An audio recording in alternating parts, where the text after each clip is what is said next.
What if I told you that something as simple as drinking the right amount of water could be one of your kidney's best defenses against disease? Today, we're diving deep into the science of hydration and kidney health. Welcome back to Channel Name. And if you're someone who cares about taking control of your health through simple, evidence-based strategies, you're in the right place. Today we're talking about something you do every day but might not be doing optimally: drinking water for kidney disease prevention. In this video we'll cover exactly how much water you should be drinking, why your kidneys desperately need adequate hydration, the warning signs you might not be drinking enough, and practical strategies to make proper hydration a habit that sticks.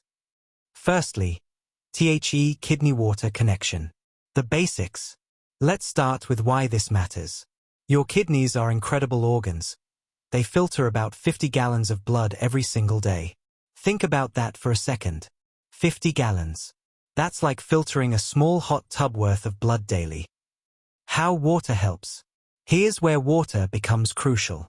When you're properly hydrated, your blood maintains the right consistency and volume, making it easier for your kidneys to filter waste products and toxins. It's like the difference between trying to strain soup versus water. Which one flows through easier? The concentration problem. When you don't drink enough water, your urine becomes concentrated. This concentrated urine can lead to several problems: crystal formation, kidney stone development, and increased risk of urinary tract infections that can travel up to the kidneys. Research evidence. A landmark study published in the Clinical Journal of the American Society of Nephrology followed over 2,000 people for 6 years. Those who drank the most water had significantly slower decline in kidney function compared to those who drank less. We're talking about a measurable difference in kidney health over time. Secondly, how much water do you actually need? The 8-glass myth. You've heard the 8 glasses a day rule, but here's the truth: that's actually a starting point, not a one-size-fits-all answer. Your water needs depend on several factors. The real formula. The National Academy of Medicine recommends about 15.5 cups of fluids daily for men and 11.5 cups for women. But let me break this down practically. Factors that increase your needs. Physical activity. You need an extra 12 to 16 ounces for every hour of exercise. Hot or humid weather. Your body loses more water through sweat. Illness with fever, vomiting, or diarrhea. Pregnancy and breastfeeding. Certain medications like diuretics. The urine test. Here's a simple way to check if you're drinking enough. Look at your urine color. Pale yellow like lemonade? You're good. Dark yellow like apple juice? You need more water. This is your built-in hydration meter. Quality matters too. Not all fluids are created equal. Water is best, but herbal teas, milk, and water-rich foods like watermelon and cucumbers count too. However, limit caffeinated drinks and alcohol as they can have mild diuretic effects. Thirdly, warning signs of dehydration and kidney stress, 7:30 to 10 o'clock. Early warning signs. Your body gives you signals when it needs more water, but many people miss them. Here's what to watch for. Physical signs. Thirst seems obvious, but by the time you feel thirsty, you're already mildly dehydrated. Dry mouth and lips. Fatigue or dizziness. Headaches. Constipation. Kidney-specific signs. When your kidneys specifically need more water, you might notice darker, stronger-smelling urine. Urinating less frequently. Lower back pain in the kidney area. Difficulty concentrating. The hidden danger. Chronic mild dehydration is sneaky. You might function day-to-day but still put stress on your kidneys over time. This is especially important as we age. Our thirst sensation decreases, but our water needs don't. Risk groups.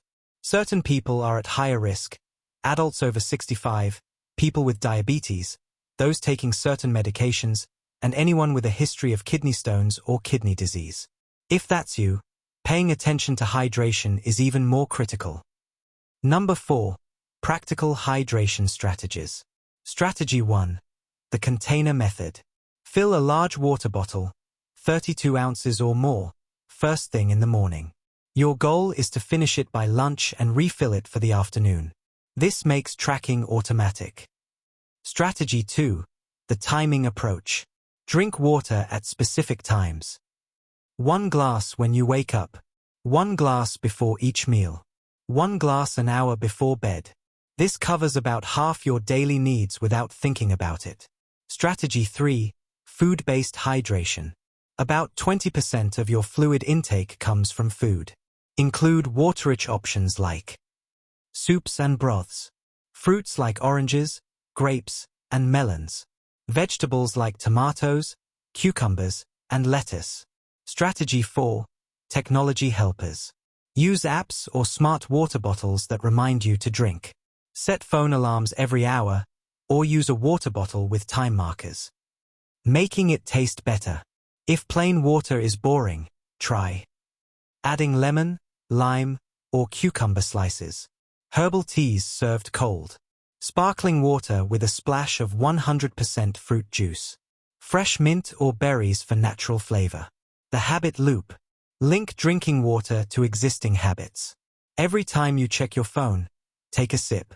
Every time you use the bathroom, drink water after. This creates automatic triggers. Number 5. When to be extra careful. Medical conditions. If you have heart failure, kidney disease, or liver disease, talk to your doctor about fluid intake. Sometimes drinking too much water can be harmful in these conditions. Medication interactions. Some medications affect how your body processes water. Diuretics, blood pressure medications, and certain antidepressants can change your hydration needs. Exercise and heat. During intense exercise or hot weather, you might need to replace electrolytes, not just water. Sports drinks can be helpful for activities lasting over an hour. Signs of overhydration. Yes, you can drink too much water. Signs include nausea, headache, confusion, or swelling. This is rare but worth knowing about. Conclusion in summary. Let's recap. Adequate water intake is one of the simplest, most effective ways to support kidney health. Aim for pale yellow urine, spread your intake throughout the day, and pay attention to factors that increase your needs. The challenge. Here's your challenge for this week. Track your water intake for just 3 days. Use whatever method works, an app, tallies on paper, or counting bottles. You might be surprised by what you discover. Engagement. Drop a comment below and let me know. What's your biggest challenge with staying hydrated? And if you found this helpful, hit that like button and subscribe for more evidence-based health content. Final thought. Remember, small consistent actions lead to big health outcomes. Your kidneys work hard for you 24/7. Giving them the water they need is one of the best gifts you can give your future self.